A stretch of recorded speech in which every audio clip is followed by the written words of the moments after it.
ओम ग्राम grim ग्रोम सय गुरवे नमः। बृहस्पति भगवान की जय। बृहस्पतिवार की कथा। बृहस्पतिवार के दिन भगवान विष्णु का पूजन किया जाता है। दिन और रात में एक ही समय भोजन करें, पीले वस्त्र धारण करें तथा पीले पुष्पों से भगवान का पूजन करें। जब भी भोजन करें तो पीला एक भोजन जरूर सम्मिलित करें जो भोजन आप कर रहे हैं।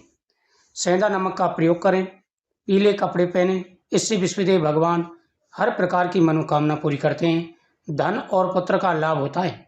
स्त्रियों के लिए यह व्रत आवश्यक है क्योंकि इससे घर में सुख और समृद्धि आती है। सबसे पहले भगवान विष्णुदेव के सामने दीपक जलाएं, हाथ में चने की दाल लें, एक लोटा लें, उसमें हल्दी, गुड़ और चने की दाल डाल करके इस कथा का श्रवण करें। एक राजा था जिसके घर में अन्न और धन की कोई कमी नहीं थी, परंतु उसकी स्त्री बहुत ही कैपट थी। वह किसी भिखारी को कभी कुछ दान में नहीं देती थी, सारे दिन भर के कामकाज में ही लगी रहती थी। एक समय साधु महाराज बृहस्पतिवार के दिन उसके द्वार पर आई। असल में वह स्वयं बृहस्पति देवता ही थे। स्त्री उस समय घर का आंगन लीप रही थी। इस कारण साधु महाराज से कहने लगी, महाराज इस समय में लीप रही हूँ, आपको कुछ नहीं दे सकती, आप किसी दिन फिर अवकाश के समय आना। साधु महात्मा खाली हाथ चली गई। कुछ दिन के पश्चात वह साधु महाराज फिर आई और उसी तरह भिक्षा मांगी। रानी उस समय लड़के को खिला रही थी। कहने लगी, महाराज मुझे अवकाश ही नहीं है, मैं आप क्या करूं। तीसरी बार महात्मा आए तो उसी तरह टालना चाहा।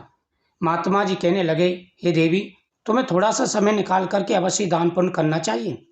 रानी कहने लगी कि महाराज मेरे पास इतना समय नहीं है और मैं तो इस धन से परेशान हो चुकी हूँ, कोई ऐसा उपाय बताइए जिससे सारा धन नष्ट हो जाए।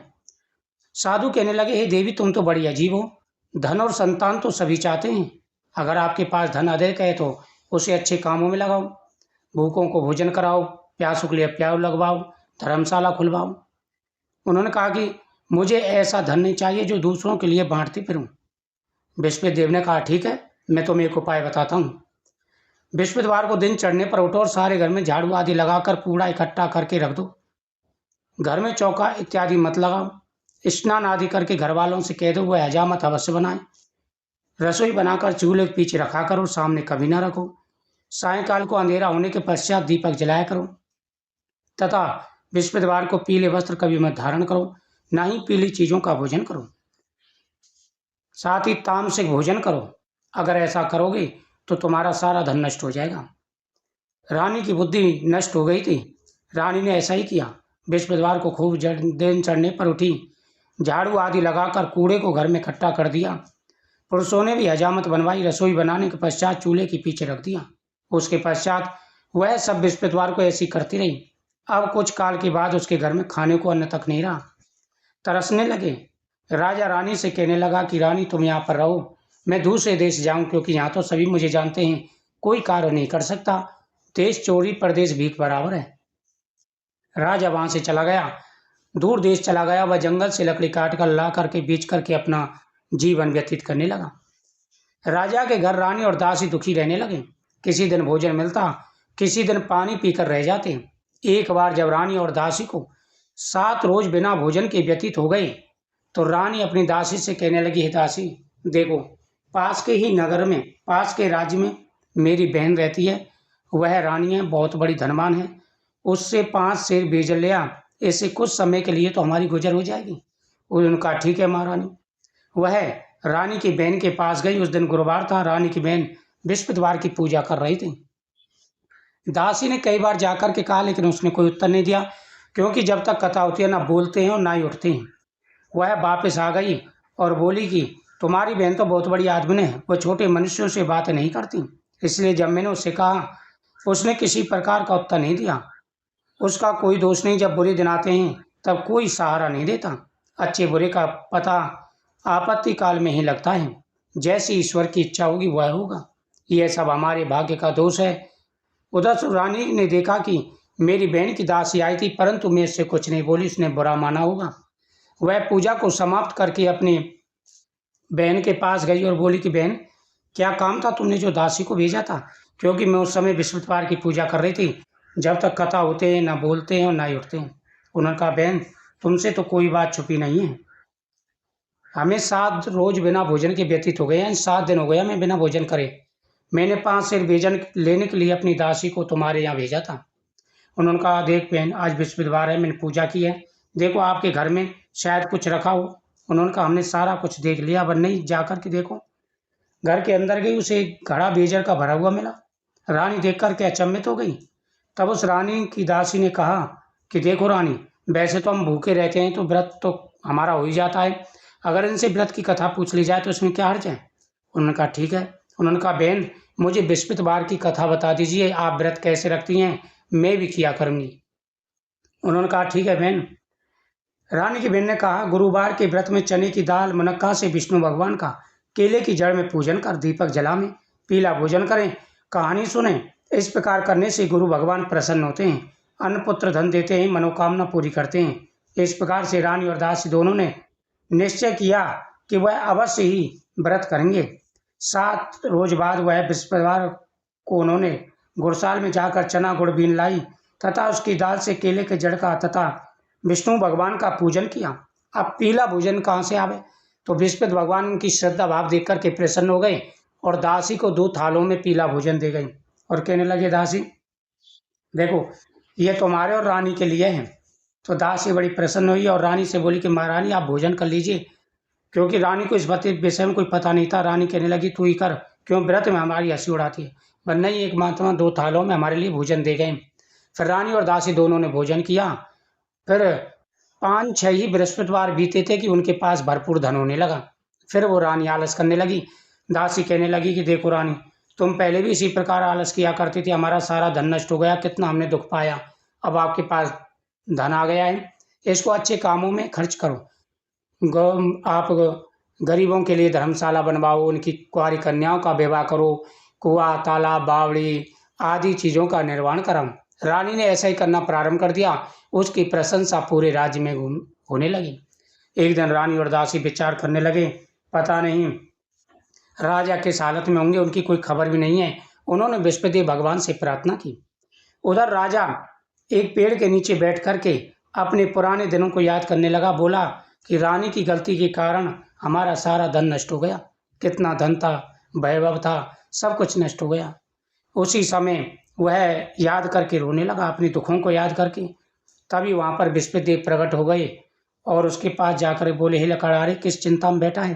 उन्होंने कहा, महाराज क्या कहूँ, आप तो सब कुछ जानते हैं। बंदे, तुम्हारी पत्नी ने बृहस्पति देव भगवान का निरादर किया था, जिसके कारण तुम्हें कष्ट मिला। अब तुम ऐसा करो, बृहस्पति भगवान की पूजा करना प्रारंभ कर दो, तुम्हारे सारे कष्ट दूर हो जाएंगे। वह बोला, महाराज मुझे धन बेच करके इतना पैसा नहीं मिलता जिससे मैं भोजन करने के उपरांत कुछ बचा सकूं, और मैं कौन सी कहानी कहूँ ये मुझे पता नहीं है। उन्होंने कहा, देख, लकड़ियाँ लेकर के तुम शहर को जाना, तुमको रोज से दूना धन प्राप्त होगा। बृहस्पतिवार को गुड़ चना ला करके और लोटे में हल्दी डाल करके, गुड़ चना डाल करके, हाथ में चने की दाल लेकर के और कथा सुनना, केले की जड़ में पूजन करना, व्रत रखना, पीला भोजन करना, सब मनोकामना पूरी हो जाएगी।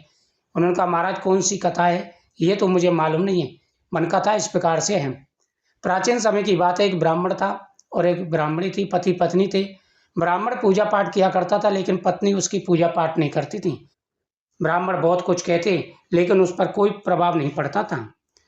कुछ समय के बाद में ब्राह्मण के यहाँ एक कन्या पैदा हुई। कन्या अपने पिता को देख करके विष्णु भगवान का पूजन करने लगी। वह धीरे धीरे बड़ी हो गई। कन्या सुशील थी, गुणवान थी, सुंदर थी। वह पाठशाला जाने लगी तो पाठशाला जाते समय अपनी मुट्ठी में जौ भरकर ले जाती थी और पाठशाला के मार्ग में डालती जाती, लौट करके उनको भी लाती, क्योंकि वह जौ सोने के हो जाते थे। एक दिन बाल का सूप में सोने के जौ फटाके साफ कर रही थी। उसके पिता ने देख लिया और कहा, बेटी, जौ सोने के हैं तो सूप भी सोने का ही होना चाहिए। उसके दिल में यह बात चुभ गई। उसने दूसरे दिन, गुरुवार था, उसने व्रत रखा, विष्णु भगवान से कहा, प्रभु अगर मैंने पूजा सच्चे मन से की है तो मुझे सोने का सूप दे दीजिए। वह पाठशाला से लौट रही थी, रास्ते में सोने का सूप मिला, उसे ले आई, उससे जौ साफ करने लगी। उसका माँ का वही ढंगरा। एक दिन बाल का सूप में सोने के जौ फटे साफ कर रही थी। उसके समय शहर का राजपुत्र माँ होकर के निकल रहा था। कन्या के रूप और रंग को देख करके मोहित हो गया, खटपाटी लेकर के लेट गया। जब उसके पिता को पता चला कि बेटा क्या बात है, किसी ने अपमान किया है? कोई कारण हो उसको मैं वही कार्य करूँगा जिससे तुम प्रसन्नता हूँ। वह बोला, आपकी कृपा से मुझे किसी बात का दुःख नहीं है। मैं उस लड़की से विवाह करना चाहता हूँ जो सोने की सूप में सोने जो पटक साफ कर रही थी। उसके पिता ने कहा, बेटा उस घर का पता लगाओ, मैं तुम्हारा विवाह करवा दूंगा। राजकुमार ने घर का पता बतलाया तो राजा ने उसका विवाह ब्राह्मण कन्या से करवा दिया। अब कन्या के घर से जाते ही पहले की भांति ब्राह्मण देवता घर में गरीबी आ गई। अन्न भी बड़ी मुश्किल से मिलता। वह दुखी होकर के अपनी पुत्री के पास गया तो पिता की अवस्था को देख करके पुत्री ने बहुत सा धन देकर के पिता को विदा किया। कुछ समय ब्राह्मण का सुखपूर्व व्यतीत हो गया, फिर वही हाल हो गया। फिर वह अपनी कन्या के यहाँ गया तो कन्या बोली, हे पिताजी, आप माताजी को यहाँ ले वाला हो, मैं उन्हें विधि बता दूंगी जिससे गरीबी दूर हो जाएगी। ब्राह्मण अपनी पत्नी को लेकर के पुत्री के यहाँ गया तो पुत्री माँ को समझाने लगी, हे माँ, प्रातःकाल उठकर विष्णु भगवान का पूजन करना, सब दरिद्रता दूर हो जाएगी। परंतु उसकी माँ ने एक भी बात नहीं मानी और सुबह उठकर अपनी पुत्री की बच्चे की जूठन को खा लिया। पुत्री को गुस्सा आया, उसे एक कोठरी में बंद कर दिया। प्रातःकाल उसे निकाला, स्नान आदि पाठ कराया तो भगवान विष्णुदेव कृपा से उसकी बुद्धि पवित्र हो गई। वह भी विष्णु भगवान का पूजन करने लगी, धनवान और पुत्रवान हो गई और अंत में वैकुंठ लोक को प्राप्त हुई। तो इस प्रकार विष्णु भगवान की इस कथा का जरूर श्रवण करना। उन्होंने कहा, ठीक है महाराज। उसने दूसरे बृहस्पतिवार को व्रत रखना प्रारंभ किया। वह लकड़ी बेच करने गया तो उसे दूना धन प्राप्त हुआ। इससे उसने कुछ धन तो अपने खाने के लिए बचा लिया और कुछ धन से उसने पूजा की। लेकिन जैसे अगला गुरुवार आया तो वह व्रत करना भूल गया। विष्णु भगवान क्रोधित हो गए। उस दिन उस नगरी के राजा ने विशाल यज्ञ का आयोजन किया का घोषणा कर दी, सभी लोग मेरे घर में भोजन करने आवे, मेरे राज्य में भोजन करने आवे, जो नहीं आएगा उसको फांसी की सजा दी जाएगी। सभी नगर के लोग भोजन करने गए, लेकिन लकड़हारा कुछ देर से पहुंचा क्योंकि उस दिन उसको लकड़ी बेचने में थोड़ा टाइम लग गया था। तो राजा उसे अपने साथ ले गया और ले जा करके एक कमरे में भोजन करा रहा था। उस कमरे की खूंटी पर रानी का 9 लगा हार टंगा हुआ था। राजा देखता है वह हार खूंटी निगल रही है। लकड़हारा अचंभित हो गया और जब राजा को पता चला कि वहाँ पर हार नहीं है, रानी को पता चला तो रानी ने निश्चय कर लिया इसने मेरा हाथ चुराया है। उसी समय पुलिस बुलाकर उसको जेल खाने में डलवा दिया। अब वह जेल खाने में पड़ गया, फिर विचार करने लगा, उसी साधु को याद करने लगा। फिर साधु महाराज आए और उन्होंने उसको डांटा कि तूने विष्णु देवता की पूजा नहीं करी। उसने क्षमा याचना की, फिर विष्णु देवता की पूजा करी तो भगवान विष्णुदेव ने उस राजा को स्वप्न दर्शन देकर कही, राजन, जिस राजा को तुमने बंदी बनाया है लकड़हारे को, वह राजा है, उसे छोड़ देना, तुम्हारा हार उसी खूंटी पर लटका हुआ मिलेगा। राजा ने खूंटी पर हार देखा तो उसे आदर के साथ छोड़ दिया। राजा अपने नगर के निकट पहुंचा। रानी को जब पता चला कि राजा आ रहे हैं तो उसने दासी को दरवाजे पर खड़ा कर दिया। दासी राजा को लेवा लाई। राजा ने तलवार निकाली और पूछने लगा, मेरे जाने के बाद तुम्हें इतना धन कहाँ से मिला? उन्होंने कहा, महाराज, ये तो विष्णुदेव भगवान के व्रत के प्रभाव से प्राप्त हुआ है। राजा ने निश्चय किया कि 7 रोज बाद तो सभी बृहस्पतिवार का पूजन करते हैं, मैं रोजाना व्रत किया करूंगा। अब हर समय राजा के दुपट्टे में चने की दाल बनी रहती। एक दिन राजा ने विचार किया, चलो अपने बहन के यहाँ हुआ मैं। इस तरह निश्चय कर राजा घोड़े पर सवार होकर अपनी बहन के यहाँ चलने लगा। उसने देखा मार्ग में कुछ आदमी मुर्दे को लिए जा रहे हैं। उन्हें रोक करके कहने लगा, भैया तुम मेरी बृहस्पतिवार की कथा सुन लो। वो बोले, हमारा तो आदमी मर गया, इसको अपनी कथा ही पढ़िए। परंतु कुछ आदमी बोले, अच्छा कहो, हम तो हमारी कथा सुन गए। राजा ने दाल निकाली और कथा कहने लगा। जब कथा आदि हुई कि मुर्दा हिलने लगा और कथा समाप्त होते ही राम राम कह के खड़ा हो गया। वह आगे चला तो उसे किसान खेत में हल चलाता मिला। उससे बोला, भैया तुम मेरी बृहस्पतिवार कथा सुन लो। किसान बोला, जब तक मैं तेरी कथा सुनूंगा 4 अरई जोत लूंगा, जा अपनी कथा किसी और को सुनाना। वह आगे चल दिया। आगे हटते ही उसके बैल गिर गए और किसान के पेट में दर्द होने लगा। उस समय उसकी माँ रोटी लेकर के आई। उसने पूछा, बेटा ऐसा क्या हुआ था? बन की एक साहब वो घुड़सवार आया था, उसने ऐसे ऐसे कहा था। बुढ़िया दौड़ी राजा के पास गई और बोली, मैं तेरी कथा सुनूंगी, तू अपना कथा मेरे खेत पर चल कर कहना। राजा ने बुढ़िया खेत पर जाकर कथा कही। जैसे सुनकर के उसके लड़के का किसान के पेट का दर्द बंद हो गया, बैल भी खड़े हो गए। अब राजा अपनी बहन के यहाँ पहुंचा तो बहन ने भाई की खूब मेहमानी की। दूसरी रोज राजा प्रातःकाल जगह तो देखने लगा सब लोग भोजन कर रहे हैं। उसने अपनी बहन से कहा, बहन, क्या ऐसा कोई मनुष्य है जिसने भोजन ना किया हो? वह मेरी बृहस्पतिवार की कथा सुन ले। बहन बोली, भैया ये देश ऐसा ही है, पहले यहाँ लोग भोजन करते हैं, अन्य बाद में अन्य कार्य करते हैं। अगर कोई पड़ोस में तो देखा हूँ, लेकिन उसे कोई ऐसा व्यक्ति नहीं मिला जिसने भोजन ना किया हो। अंत में कुमार के घर गई, जिसका लड़का बीमार था। उसे मालूम हुआ 7 रोज से उन्होंने किसी ने भोजन नहीं किया है। उसने अपने भाई की कथा सुनने के लिए कहा। वह तैयार हो गई। राजा ने जाकर कथा कही, जिसको सुनकर उसका लड़का ठीक हो गया। अब राजा की प्रशंसा होने लगी। राजा ने अपनी बहन से कहा, बहन हम अपने घर को जाएंगे, तुम भी तैयार हो जाओ। राजा की बहन ने अपनी सास से कहा, सास बोली, हाँ चली जा, परंतु अपने लड़के को मत ले जाना, क्योंकि तेरे बालक भाई के कोई औलाद नहीं है। बहन ने भैया से कहा, भई मैं तो चलें, कोई बालक नहीं जाएगा। राजा बोला, जब कोई बालक नहीं जाएगा तब तुम ही क्या करोगे। बड़े दुखी मन से राजा नगर को लौट आया।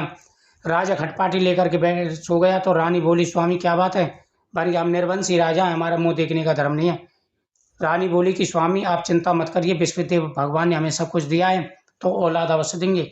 उसी रात को विश्वदेव भगवान ने राजा को दर्शन दिया है, राजन उठ, सोच त्याग दे, तेरी रानी गर्भ से है।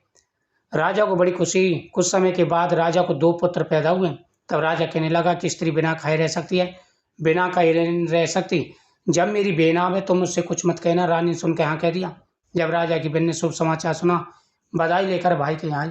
तभी रानी का घोड़ा चढ़कर नहीं आई, गधा चढ़ी आई। राजा की बहन बोली, भाभी मैं इस प्रकार न कहती तो मैं औलाद कैसे मिलती। बृहस्पति देव ऐसे ही हैं, जैसे जिसके मन में कामना वो सभी की पूर्ण करते हैं। जो सद्भावना पूर्व बृहस्पति का व्रत करता है, कथा पढ़ता है, सुनता है, दूसरों सुनाता है, बृहस्पति वो उसकी सभी मनोकामनाएं पूरी करते हैं। बोलो बृहस्पति भगवान की जय। जो भी आपके मन में कामना है वह आप जरूर बोलें और फिर आरती करें।